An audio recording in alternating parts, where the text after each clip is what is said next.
kubereka mu gihe waba waborotse simukadi yawe wayijugunye. Ubu rero ntabwo ari ngombwa mu gihe waborotse simukadi yawe, ntabwo ari ngombwa kuyijugunya.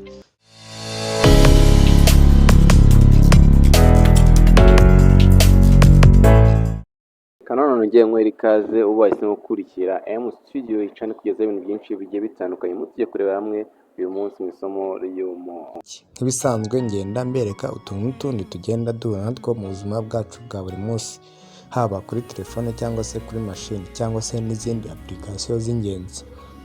Nk'urugero hari ibintu byinshi nagiye mbakorera kuri YouTube akenshi na kenshi nkagenda mbereka nk'utuntu n'utundi. Uyu munsi rero ntabatindiye ngiye kubereka mu gihe waba waborotse simukadi yawe wayijugunye. Ubu rero ntabwo ari ngombwa mu gihe waborotse simukadi yawe, ntabwo ari ngombwa kuyijugunya. Rero hari kode nyinshi tuba dufite muri telefone ariko tukaba tutazi icyo zivuze. Ese ni gute mu gihe waborotse simukadi yawe ushobora kuba wakongera ukayikoresha ikongera guhamagara bitabaye ngombwa yuko uswapisha? Ese biba byagenze bite? Ese bikorwa gute? Bikemurwa gute? Bereka ibintu tugenda dukora mu matelefone yacu cyangwa se tuba dufitemo tutabizi. Uno munsi rero si ngombwa ko biba dukoresha interineti.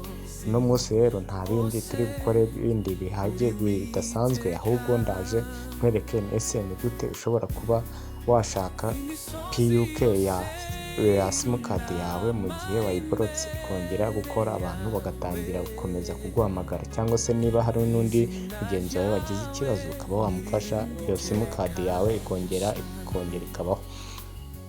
Ikaze rero mukomeze mukurikire ino video kuva itangiye kugeza irangiye.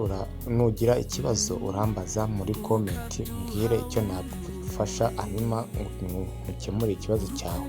Nk'ibisanzwe rero turaza muri aho duhamagarira, ndi kubona ko twahageze nk'ibisanzwe.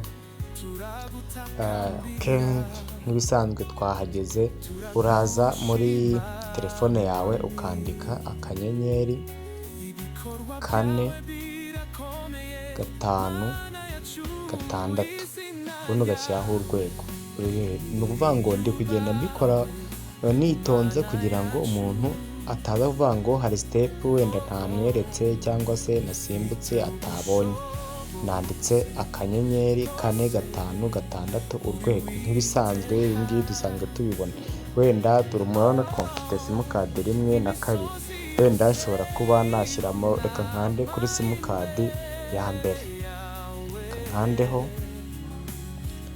then murabona ngo ikaze kuri MTN promo, pake za interinete, pake zo guhamagara, mobile money, pake za Yoro, serivisi zindi. Nta handi rero turi bwige tujya uretse muri serivisi zindi. Vuga ngo birino ni ibintu bisanzwe ugenda urabona muri telefone yawe rwose, ntago ariko kuba utabizi ntago wabikoresha cyangwa se wabikora. Twebwe rero turaza twishyiremo 6, turangiza dukanda send. Noneho murebe bwa mbere batubwiye ngo kwiyandukuza kuri serivisi, gusaba kode PUK, ihereze mitiyu, guhabwa setting za interinete, imikoreshereze ya inite, pake ya BlackBerry ndetse n'ibindi byinshi cyane. Twebwe icyo dushaka ni ukumenya kode ya PUK ya simukadi yacu, urahita uza ushyiremo 2. Ubwo twebwe turi gusaba kode ya PUK. Mwibuke yuko ni muri gihe simukadi yacu twagize gute, twayiborotse. Hano twatinze biravamo, reka twongere twihute.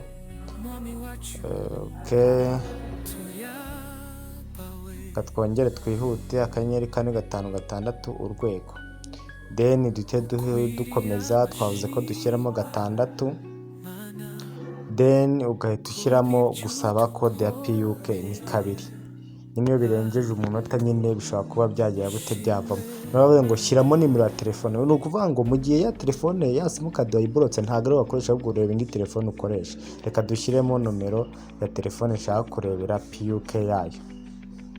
Ni ukuvuga ngo mu gihe rero iyo simukadi wayiborokeye muri telefone, ngo shyiramo nimero y'indangamuntu. Vuga ngo nomero y'indangamuntu ushyiramo ni ya yindi wayibarujeho. Ino simukadi cyangwa se iriya nomero ushyizemo niyo nayibaruje. Reka nyishyiremo.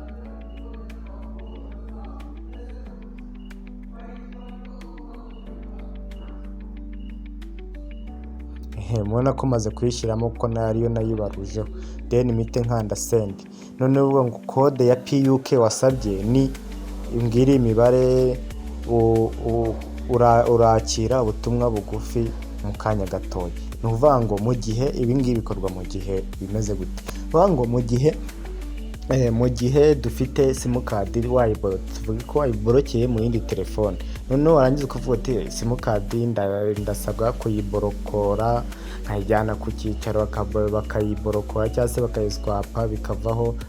Si ngombwa rwose, ubu ngubu ikoranabuhanga nararibazaniye, si ngombwa rwose kwirirwa muvunika. Icy'ingenzi ni kimwe, icy'ingenzi ni uko ugomba kumenya yuko ugomba kubyikorera kandi nta kibazo kibayeho.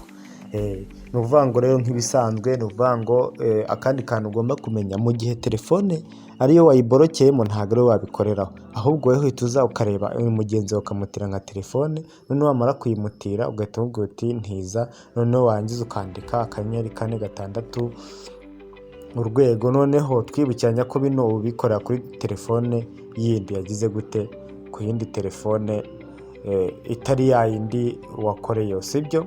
Noneho ubundi wangiza wamara gugetinga iriya kode ya PUK ugahita uza ukayishyira muri ka telefone uko uba uri buyishyiremo, bagahita aribo bakubwira.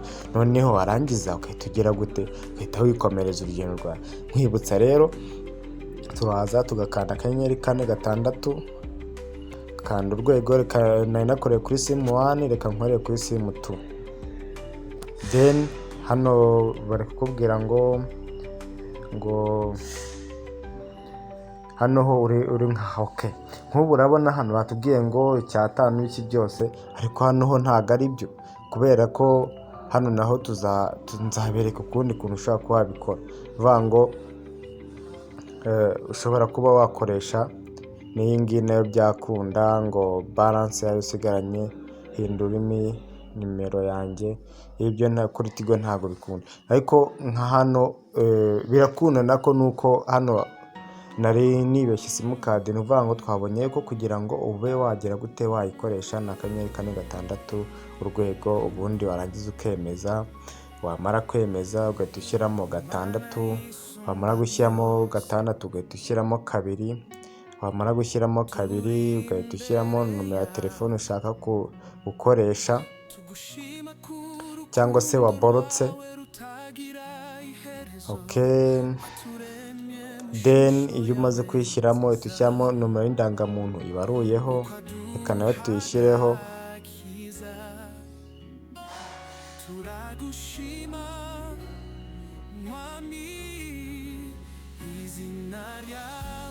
Wamara kwishyiraho kwibaruyeho, bagahita bakwereka kode uri bugire gute uri bukoresha ujya ngo ufungure simukadi. Rero nk'ibisanzwe unyandikiye muri comment umbwiye uti ibintu nabikoze biranga, gihe ntabwo nshobora kuba naza hano nkubwira ngo hari ibintu nje kukubeshya. Ibintu iyo bidakunda jye sinirwa mbishyira hano, jye rero mpashyira ibintu bikunda. Kwibutsa subscribe niba utarayikanda kugira ukomeze kubana nanjye muri byose.